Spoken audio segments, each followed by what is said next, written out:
বলো না যুবক, কতদিন হয় বলতেও পারো না ফজরের ওয়াক্ত কখন, ফজরের সূর্য কেমন, ফজরের হাসি কেমন, ফজরের বরকত কেমন। আল্লাহ তাআলা বলেন কুরআন আল ফজর আই সালাত আল ফজর। বাকি ফজরের নামাজকে কোরআন বলা হয়, মানে ফজরের নামাজ এটার নামাজও, আর এটার নামাজটাই কোরআন।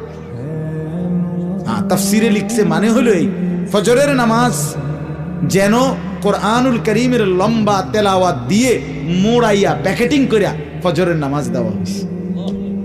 ফজরের নামাজ যেন কোরআন মোড়ানো, কোরআন দ্বারা প্যাকেটিং করা। এই জন্য ফজরের নামাজের তেলাওয়াত কোরআন শরীফ লম্বা হয়, লম্বা হয় না? হ্যাঁ, লম্বা তেলাওয়াত স্বাভাবিক। যেই কোনো ইমাম 4 ওয়াক্ত নামাজের চাইতে ফজরের ওয়াক্তে